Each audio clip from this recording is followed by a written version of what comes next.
सभी को जय Shri Ram, Radhe Radhe. Hello my dear friends, कैसे हैं आप लोग? आई होप आप अच्छे होंगे। आप लोग मेरी ज़िंदगी का सच सुन रहे हैं, अपना कीमती समय दे रहे हैं, इसके लिए थैंक यू। चलिए आज मैं आपको और अपनी ज़िंदगी का सच बताती हूँ ताकि आप ऐसे लोगों से सावधान हो जाएं। आपने मेरी लास्ट वीडियो मेरा क्या कसूर में ज़िंदगी का सच पार्ट 132 में सुना होगा कि फूट डालो राज करो। जिन्होंने नहीं देखा वो जाकर के मेरी वीडियो को देख सकते हैं। फूट डालो राज करो हमारे मोहल्ले का नींबू घेर मोती बाजार का लड़का सत्यम शर्मा, जिसकी बहन साक्षी शर्मा मेरी बहन हिमानी अरोड़ा की बेस्ट फ्रेंड थी, और सत्यम ने किस तरह से फूट डाली और दोनों बहनों को मैनिपुलेट किया और लड़वा के अलग किया। तो ये थी इनकी साजिश। कहते हैं ना कि किसी का घर बर्बाद करना हो तो उसके बच्चे को बर्बाद कर दो, या उनके घर में जो सबसे ज़्यादा कान का कच्चा हो तो उसके कान भर दिए जाए। तो सत्यम ने भी यही प्लान करके कि हमारे घर के स्वर्गीय शोक कुमार अरोड़ा जी का घर, जो मेरे पिताजी की संपत्ति है वो, और वहाँ पर हिमानी और मेरी अनुपस्थिति में पानी का पाइप कटवा दिया था, जिससे कि हिमानी उस पानी को ना मिलने के बाद उसको वो परेशानी पैदा हो और वो दिन रात मुझे कोसे, और मेरा ही नाम लगा दिया गया था सत्यम ने कि तेरी बहन और जीजा नलके का पाइप कटवा के गए हैं और वो तेरे साथ ये साजिश खेल रहे हैं ताकि वो अपने नाम ये मकान करा सके। ये उसकी इंटेंशन थी। लेकिन इंटेंशन इन लोगों की थी कि ये मकान किस तरह से हड़पना चाहते थे। और यही नहीं, इसके पापा का भी रोल है, उसकी भी मैं वीडियो बताऊंगी, क्योंकि अब तो वो स्वर्गीय हो गए हैं। लेकिन फिर भी मैं समाज के सामने एक सच डालना चाहूँगी कि कैसे कैसे नींबू घेर में किस प्रकार के भूमाफिया टाइप के लोग हैं जो लोगों के घर में आग लगा के घर बर्बाद कर देते हैं और उसमें अपनी खुशियाँ बनाते हैं। पर इन्हें ये नहीं पता कि इसी खुशी को ये 4 दिन तो झेलते हैं, पर 5वें दिन इन्हें बर्बादी का चस्का भी इन्हें भगवान की ईश्वर से मिलता ज़रूर है। चलिए मैं अपनी ज़िंदगी के सच को आगे बढ़ाती हूँ। आप मेरे साथ ध्यान से सुनिएगा कि मैं और आपको क्या बताना चाहती हूँ। और सत्यम का चैप्टर चल रहा है तो सत्यम का ही चैप्टर पूरा सुनाया जाएगा आपको। आप सभी को, मोहल्ले लोगों को ये पता था कि हिमानी की बेस्ट फ्रेंड साक्षी, यानी कि सत्यम की छोटी बहन, सत्यम की एक ही बहन है, हिमानी इसकी फ्रेंड थी, बेस्ट फ्रेंड थी, बहुत अच्छी फ्रेंड थी ये। जबकि उम्र का है इनका ऊपर नीचे ज़्यादा है ऊपर उम्र का, फिर भी उसके बाद भी ये इनके घर जाती थी। चलो कोई बात नहीं, जिससे विचार मिले, जिससे दिल मिले, वही मित्र हो जाता है, राइट। अब हिमानी का उसके घर आना जाना बहुत अच्छे से था। अब ये हिमानी क्या करती थी कि घर से छुप करके मम्मी को बिना बताए, या फिर जब मेरी मम्मी भी एक्सपायर हो गई थी तो ये आए दिन इनके साथ घूमती थी, साक्षी के साथ, और एक जो थी धीरज की मम्मी प्रतिभा आंटी, इनके साथ, ठीक है। और बाकी छाया माया, पिंकी, भोला, आपने इनका भी नाम सुना है कि ज़्यादा रहा है, और उमा बुआ जी का साथ, ठीक है। और इनके घर ये आना जाना एकजुट ऐसा था कि मतलब घर जैसी इसने अपनी वो बना ली थी कि मेरे को इन्हीं के घर खाना है, इन्हीं के घर रहना है। ये इन्हीं के ही इशारे पे चलती थी और इन्हीं के हाथों की ये कठपुतली और रोबोट हो गई थी, जिसके कारण ये वहाँ पर अपना ज़्यादा से ज़्यादा समय व्यतीत करती थी इन्हीं लोगों के बीच में, जो ये इन्हीं लोगों से मैनिपुलेट हुई और अपने कान भरवाए और अपने ही हाथों से अपनी ही ज़िंदगी बर्बाद कर दी। ये साक्षी की बहुत अच्छी फ्रेंड थी, और ये जो इसकी मम्मी है साक्षी की, मंजू चाची, जिन्हें मंजू चाची बोलते हैं, तो ये इन्हीं के घर में रहती थी। जबकि मंजू चाची भी उम्र में बड़ी हो गई है, साक्षी उम्र में छोटी थी, हिमानी बीच की लेवल की थी। उसके बावजूद भी हमें ये समझ नहीं आता था कि ये मंजू चाची से क्या बातें करती है और साक्षी से अपनी क्या बात करती है।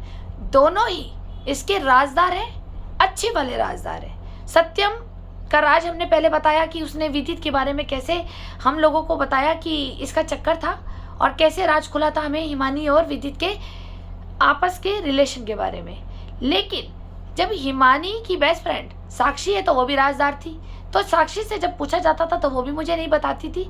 और सत्यम की मम्मी तो बिल्कुल ही ऐसे होती है जैसे मधुमक्खी डंक मारती है, उनको तो छेड़ना मतलब मधुमक्खी से कटवा लेने वाली बात थी। मेरी उनसे बातचीत नहीं थी, क्यों नहीं थी वो भी आपको नेक्स्ट वीडियो में बताया जाएगा कि वो किस कारण से मुंह सुजा करके रखती थी मेरे साथ। वो कहते हैं ना किसी का बच्चा बर्बाद करना, इनकी एक जो फोकस थी वो यही था कि घर बर्बाद करना है। तो इसलिए इन्होंने मोहरा बनाया हिमानी को, क्योंकि हिमानी की बराबरी की उसकी लड़की नहीं थी, हिमानी की बराबरी की समझदारी उसकी लड़की नहीं थी। हाँ, चालाक बहुत थी वो साक्षी, लेकिन हिमानी जैसी खूबसूरत वो नहीं थी। और हिमानी की जैसे आचरण, जैसे कहते हैं ना गुड गर्ल, हमारी हिमानी अच्छे संस्कारों से पलकर बड़ी हुई है और अच्छी ही थी। ये जब मेरी शादी हुई उसके बाद जब मम्मी एक्सपायर हुई तो ये लड़की कैसे मैनिपुलेट होकर के, कैसे इनके बहकावे में आकर इनकी कठपुतली रोबोट बन गई कि आप समझ नहीं सकते कि जो अच्छे संस्कारों में पल के बड़ा हुआ वो बच्चा वो एकदम इतने कुकर्मों में चला जाए, गलत वे में चला जाए और अपने राज छुपाने लग जाए, तो आप समझ लीजिए मामला क्या है। पड़ोसी हो गई कि इसको मैनिपुलेट किया और इसके पीछे एक जने नहीं, काफ़ी है। हिमानी के पीछे, मेरे पीछे, मेरी मम्मी के पीछे रीज़न क्या था? तीनों को आपस में लड़वा दो, फूट डालो, राज करो और इन दोनों के आपस में ही काम करवा दो, शतरंज का खेल। चाल इन्हीं से ही चलवा दो तीनों से। हालांकि मैंने उसमें कोई चाल नहीं चली, मम्मी हमारी थोड़ी नार्सिसिस्ट थी तो वो थोड़ा सा चल गई हमारे खिलाफ, वो उल्टा सीधा बोलती थी। फिलहाल कोई बात नहीं, उनका तो हमें कोई फ़र्क नहीं पड़ा, माँ तो माँ होती है। लेकिन बहन को पूरा इन लोगों ने अपना कठपुतली बना लिया था। ये मेरे मोहल्ले के हैं, बाहर के तो अभी और खुलेंगे। काशीपुरा मोहल्ले में भी इसकी फ्रेंड थी, ठीक है। अभी मैं आपको धीरे धीरे सारा सच बताऊंगी इसका। ये सच बताने का इंटेंशन मेरा ये नहीं है कि मैं अपनी बहन की बदनामी कर रही हूँ। मेरे को सच इसलिए बताना है कि एक तो ये गुमराह हो रखी है वो जो मुझे मिल नहीं रही है, दूसरा इसको भी मेरे खिलाफ इतने कान भरे हुए हैं जो ये कंट्रोल में नहीं आ रही है, तीसरा ये इसका पीछे जो राजदार है वो जो controlling power, head of department जिसे कहते हैं, वो है रूमा बेरी। रूमा बेरी के साथ बड़े बड़े लोग हैं जिनकी मैंने फ़ोटो डाली है। तो कुछ लोगों को दिक्कत हुई है, वो पुलिस डिपार्टमेंट में शिकायत करने चले गए हैं कि मैं उनकी फ़ोटो लगा रही हूँ। क्योंकि जब तुमने किसी का घर बर्बाद करा, किसी की बच्ची बर्बाद करी, तब तुम्हारी फ़ोटो मैंने लगाई नहीं है। और जिस दिन मुझे अगर ये पता लग गया ना मेरी बहन की ज़िंदगी किसने बर्बाद करी है, तो ये ध्यान रखना कि तुम्हारे बड़े बड़े बैनर लगाऊंगी। फिर मैं समझ में आ गई।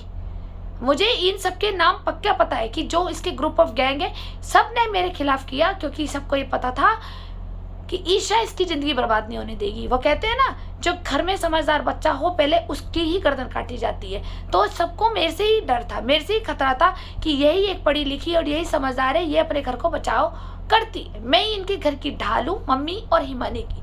लेकिन इन्होंने मेरे ऊपर ही शतरंज खिलवाई गई, मेरी मम्मी के द्वारा और मेरी बहन के द्वारा।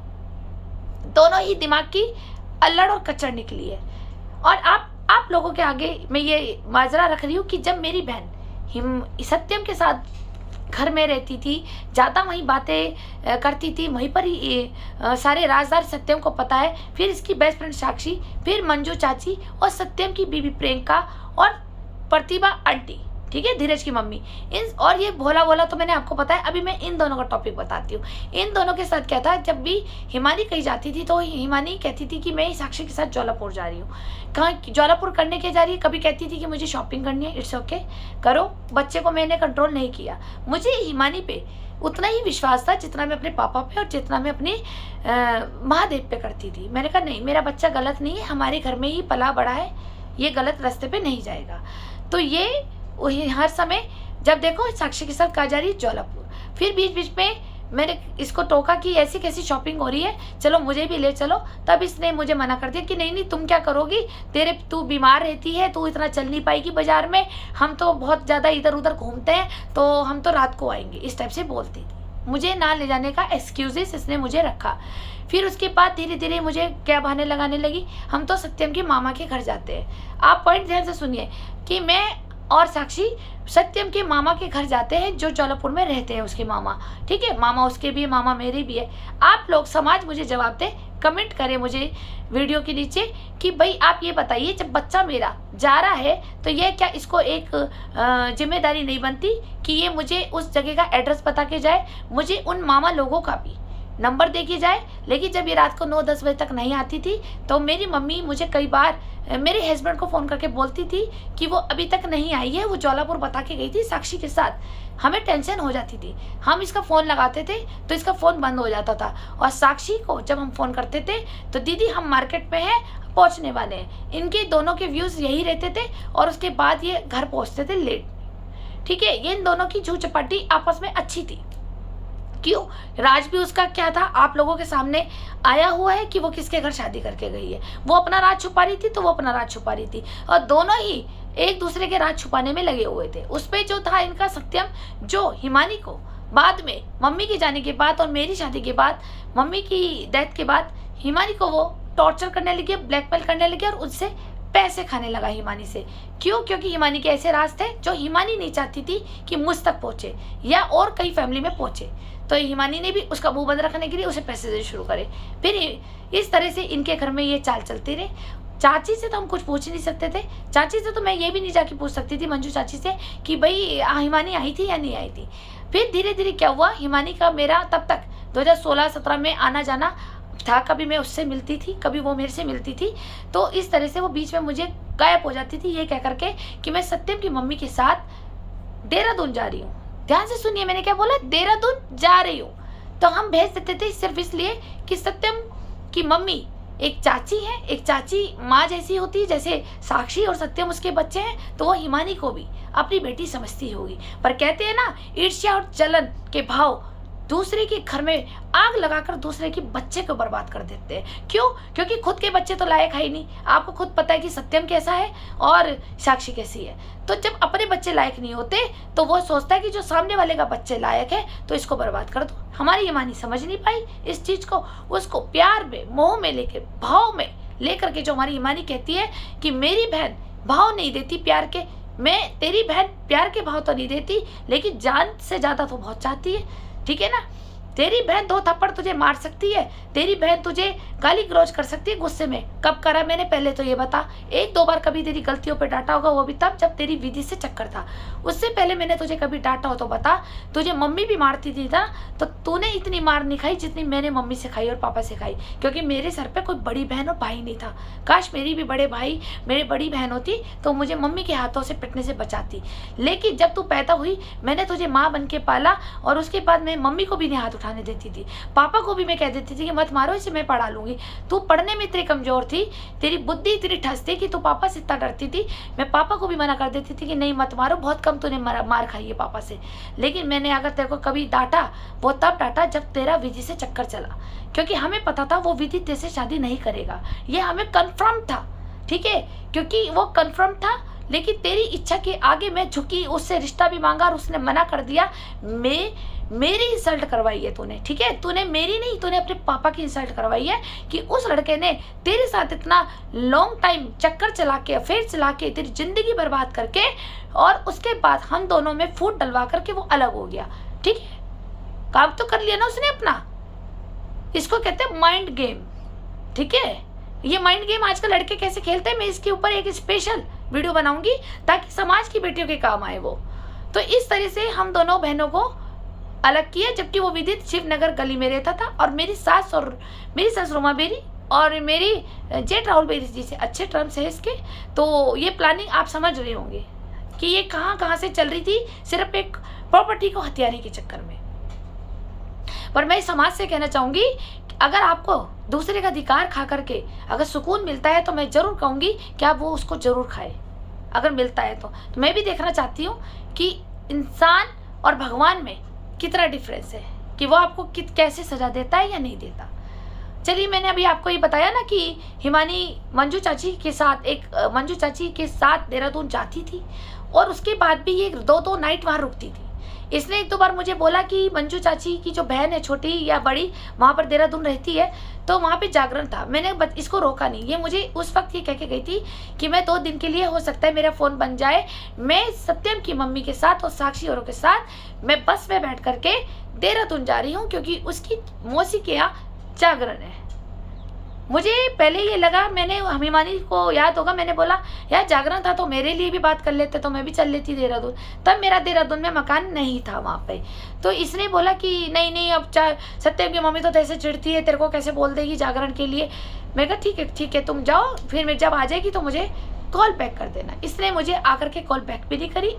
तो ये जब आई, जब मैंने 3-4 दिन बाद इसे कॉल करी तो मैंने थोड़ा सा इसे पे गुस्सा करा। मैंने कहा जब तू आ गई थी तो मुझे बताना था ना कि तू आ गई। तब मेरी मम्मी जिंदा थी लगभग, या मुझे लग रहा है कि वो एक बार तो मम्मी जिंदा थी तब ये गई थी, और एक बार मम्मी के जाने के बाद गई थी। फिर ये इसके रोज के आए दिन हर महीने ये होने लग गया कि मैं तो देहरादून जाती हूँ, मैं तो सत्यम की मौसी के घर में जाती हूँ, मेरा तो वहाँ मन लग जाता है, सत्यम की मौसी बहुत अच्छी है, सत्यम के परिवार बहुत अच्छे, सत्यम की मैं ज्वालापुर मामा के यहाँ जा रही हूँ, मैं सत्यम की मौसी के यहाँ जा रही हूँ। इस तरह से इसके आए दिन प्लान बनते रहे। जब ये वहाँ जाती थी तो कभी मेरा मन होता था कि मैं इससे एक बार कॉल करके पूछूं कि तू ठीक ठाक पहुँच गई नहीं पहुँच गई, तो ये मुझे कोई रिस्पांस नहीं देती थी और ये अपना स्विच ऑफ रखती थी ताकि मैं इससे बात ना कर सकूं, या फिर ये नॉट रीचेबल में लगा देती थी। ये ही जानती होगी कि इसकी इंटेंशन क्या थी। उसके बाद जब ये वहाँ रहती थी फिर आती थी, मुझे कोई आना जाना कंफर्म नहीं होता था। इसको ये लगा कि अब तो बहन ज़्यादा ही पूछताछ करने लगी कि जब मैंने इसको बोला कि तू आए दिन उन्हीं के घर में देहरादून जाती है आती है, अच्छा नहीं लगता है, थोड़ा कम जाया कर, तो इसको बुरा फील हुआ। और फिर जब ये देहरादून जाती थी तो मैं जब इसे फ़ोन करती थी तो इसका फ़ोन लगता नहीं था, ये नॉट रीचेबल होता था या फिर फ़ोन बंद होता था। ऐसी ही साक्षी का हाल होता। तो मुझे थोड़ी सी घबराहट बेचैनी हो जाती थी कि ये लड़की कहीं ऐसा तो नहीं है कि कहीं खो गई हो, या देखो कई तो मंजू चाची के साथ ही, लेकिन मैं किसी पे ट्रस्ट नहीं करती थी। मेरा ये एक था कि आजकल महिला की दुश्मन हो रही है, भाई बहन का दुश्मन हो रहा है, मैं किसी पे इतना ज़्यादा ट्रस्ट नहीं करती थी। मुझे लगता था कि कहीं ऐसा ना हो कि इस लड़की की लोग ज़िंदगी बर्बाद कर दे। जो मेरी इंटेंशन आती थी वो इन लोगों ने कर दी और ये कामयाब हुए साथ में, ठीक है। और जब मैंने देखा कि इसका फ़ोन बन जाता था, जब ये वापस फिर आई, जब मैं इसके घर पहुंची, मैंने इसे समझाया कि एक काम कर, जब तेरा फ़ोन नहीं लगता, साक्षी का नहीं लगता, हो सकता है कि यहाँ के टावर देहरादून ना लगते हो। इसने कहा कि वो बहुत दूर आगे जाके कहीं दूर है घर। तो हमने पूछा कि भाई कहाँ है? सुद्धूवाला में है, जो प्रेम विहार है, पटेल नगर है। मेरे हस्बैंड को काफ़ी जगह पता था। हमने पूछा तो इसने हमें कोई रिस्पॉन्स नहीं दिया। तब इसे क्रोध आया और उसने कहा कि तुम बड़े बनते हो क्या मेरे? ये बोली, चिल्ला के बोली, बदतमीजी से बोली कि तू मेरी माँ नहीं है, तूने मुझे जन्म नहीं दिया, तू मेरी बड़ी बनती है क्या? मैं आज उन बच्चों से कहना चाहूँगी कि ठीक है कि हम बड़े नहीं बन रहे हैं, ठीक है, लेकिन तुम बड़े बनो, हमने तुम्हें आज़ाद किया है, तुम बड़े बनो, बहुत बड़े बनो, लेकिन उनके सामने कभी नहीं बड़ा बनना चाहिए जिन्होंने तुम्हें बड़ा किया हो, ठीक है। मैंने हिमानी को 15 साल, तू मेरे से छोटी है, मैंने तुझे बड़ा किया है, मैंने तुझे बड़ा करके तेरे साथ हर सुख दुख निभाए हैं, और तू मुझे कहती है कि तू मेरी बड़ी बन रही है क्या? तो ठीक है, जब तुम बड़ी बनी तो तूने मेरे अपमान शुरू कर दिया। लेकिन हमेशा ध्यान रखना, मैं हर एक लड़की के लिए कह रही हूँ, बड़े बनो, लेकिन उसके आगे कभी बड़े मत बनो जिन्होंने तुम्हें बड़ा किया हो, चाहे वो माँ बाप हो, चाहे वो बड़े भाई बहन हो, चाहे बुआ मौसी हो, उनके सामने कभी बड़े मत बनो। जिन्होंने तुम्हें निवाला खिलाना सिखाया, जिन्होंने तुम्हें चलना सिखाया, जिन लोगों ने तुम्हारी सुसु पोटी पास करी है, ठीक है, साफ करी है, और जिन लोगों ने तुम्हें प्यार से लोरियां सुनाई हैं, जिन लोगों ने अपनी नींदें हराम करी, उनके आगे कभी बड़ा नहीं बनना चाहिए।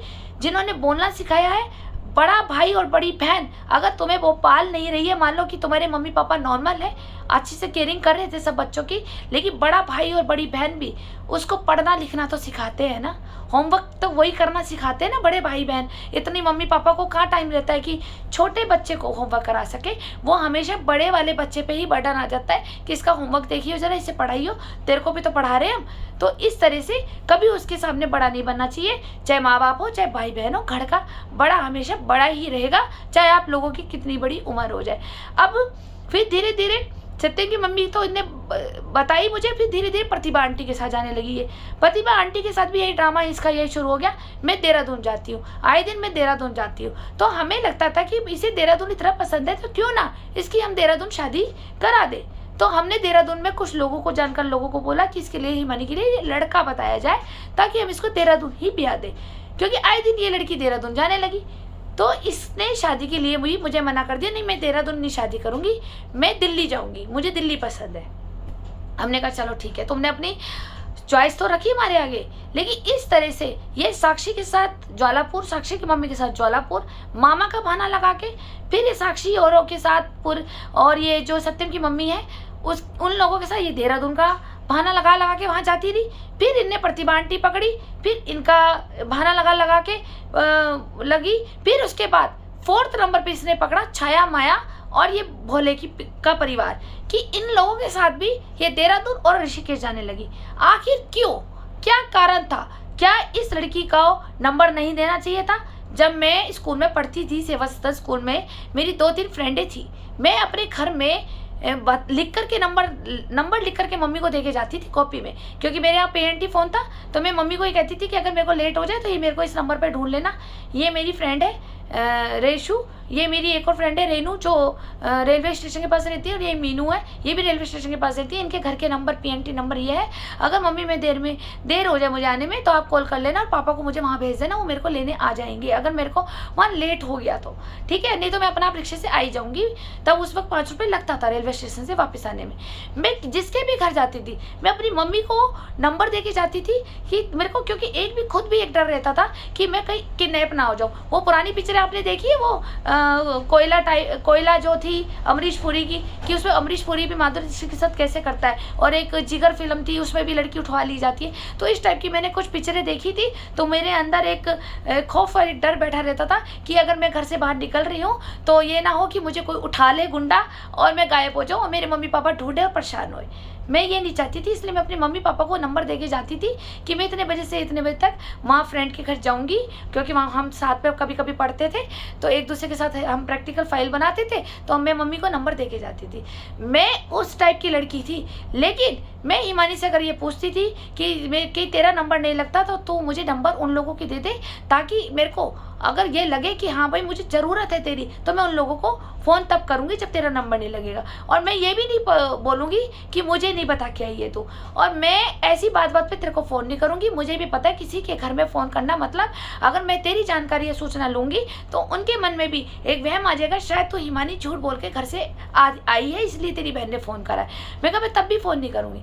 मुझे ज़रूरी ही एक बार अगर लगेगा कि तुझसे बात करनी है कि तू ठीक है तो कब तक वापस आ रही, इतनी बात करके मैं रख दिया करूँगी। बाकी मैं तेरे से कोई सवाल जवाब नहीं करूँगी फ़ोन पर। इस लड़की ने तब भी मुझे ना वहाँ का सत्यम के मामा का नंबर दिया, ना मुझे साक्षी का नंबर, साक्षी अपने नंबर बदलती थी बहुत, साक्षी के नंबर भी नहीं दिए, ना मंजू चाची का नंबर दिया, ना इनने मुझे प्रतिभा आंटी का नंबर दिया, ना मुझे इनने भोले के परिवार का नंबर दिया, और ना ही मुझे सत्यम की मौसियों के नंबर पता है। तो आखिर ये लड़की बार बार देहरादून क्यों जाती थी? आखिर क्या माजरा था? क्या ये वही माजरा था जब ये देहरादून छापे में स्पा पार्लर में पकड़ी गई थी, और वो जो उसकी कोर्ट में तारीखें भुगतने होती है, ये एक तारीख भुगतने हर महीने जाती थी, और ये बहाना लगा के जाती थी कि मैं सत्यम की मौसी के घर जा रही हूँ या मैं कहीं इनके साथ जा रही हूँ, और इसको ले जाने वाले यही इसके राजदार और मुखबर है, भोले का परिवार, प्रतिभा आंटी, मंजू चाची, साक्षी, सत्यम, ये सब इन्वॉल्वमेंट है। और हमारे मोहल्ले का पुष्पेंद्र शर्मा और एडवोकेट सुनील, ये इसके साथ जाते थे या नहीं जाते थे? एडवोकेट और सुनील पुष्पेंद्र, इसकी जानकारी अभी मेरे पास नहीं है, मैं इसको खोज में लगी हुई हूँ। लेकिन ये इन लोगों का ये पूरा ग्रुप था जो हिमानी के राजदार थे और इसको ब्लैकमेल करके इससे पैसे खाते थे, जिसके कारण ये पैसा कमाने के चक्कर में ये आगे कुछ गलत रास्तों पे और गलत राह पे निकल चुकी है।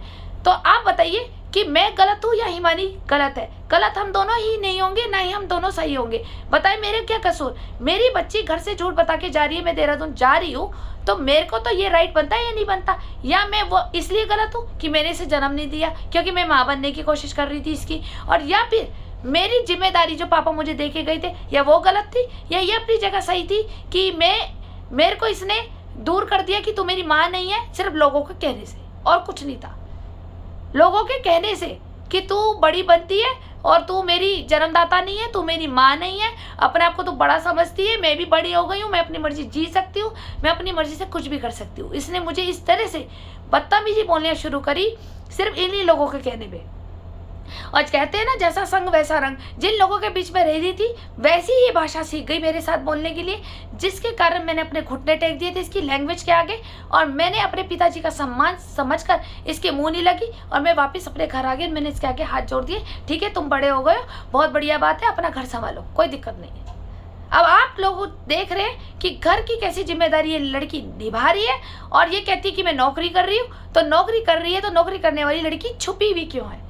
क्यों छुपी हुई? छुपने का कारण क्या है? ऐसा कौन सा कांड किया है? यही मैं सरकार से कहती हूँ कि जांच करे हिमानी अरोड़ा की, ऐसा क्या करा है, कर क्या लिया है? इसने कोई धर्म परिवर्तन कर लिया है, लव जिहाद पे फंस गई है, किसी गलत कामों में फंस गई है, कोई गैंगस्टर कामों में फंस गई है जो एक समाज के हित के लिए अच्छे कार्य नहीं होते हैं, क्या ये उसमें फंस गई है? मैं सरकार से चाहती हूँ हिमानी अरोड़ा की जाँच करी जाए। आखिर ये इन लोगों के साथ देहरादून क्यों जाती थी? देहरादून जाने का कारण क्या था?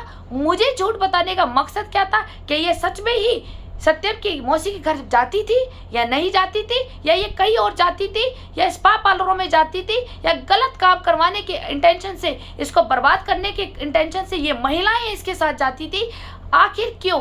राज हिमानी के इनके पास भी है, ये मुझे बताते नहीं है। और सत्यम मुझे एक राज तभी बताएगा जब मैं उसको कुछ मुंह की सेवा दूंगी। आप समझ रहे हो? पैसे मांगते हैं ये लोग, पता सबको है मोहल्ले में कि ये लड़की कर क्या रही थी, लेकिन मुझसे पैसे की डिमांड करी जाती है। मैं इसीलिए सरकार से कह रही हूँ कि आप हिमानी अरोड़ा की जांच करी जाए और मुझे ये बताया जाए कि आखिर ये लड़की देहरादून और ज्वालापुर क्या करने जाती थी और इन्हीं लोगों के साथ क्यों जाती थी और मुझे झूठ बता के क्यों जाती थी, अपने नंबर क्यों बंद कर लिए जाते थे और जिनके पास ये पहुँचती थी उनके नंबर ये मुझे क्यों नहीं देती थी? आखिर माजरा क्या है? जांच का विषय बनता है। सरकार से कहना चाहूँगी प्लीज़ आप हिमानी अरोड़ा की जांच कीजिए और मुझे बताइएगा कि ये ऐसे कामों में जो ये झूठ बोल रही थी मेरे साथ, आखिर क्यों, क्या माजरा है, क्या मुद्दा है? इस मुद्दे की जांच करेंगे, मुझे अच्छा लगेगा। इसके बहाने और भी लड़कियां बचाई जा सकती है, क्या पता कितनी कैद हो रखी हो। आखिर बच्चा अगर झूठ बोल रहा है तो कुछ ना कुछ गलत कार्य में है, नहीं तो अपनी बहन से, जो एक बहन माँ की तरह पाला हो और फ्रेंड की तरह बन के रहती हो, उससे राज छुपाया जा रहा है तो राज कोई घमासानी निकलेगा। इसलिए इसके मुद्दे पे जांच करी जाए, मैं सरकार से निवेदन करती हूँ। धन्यवाद।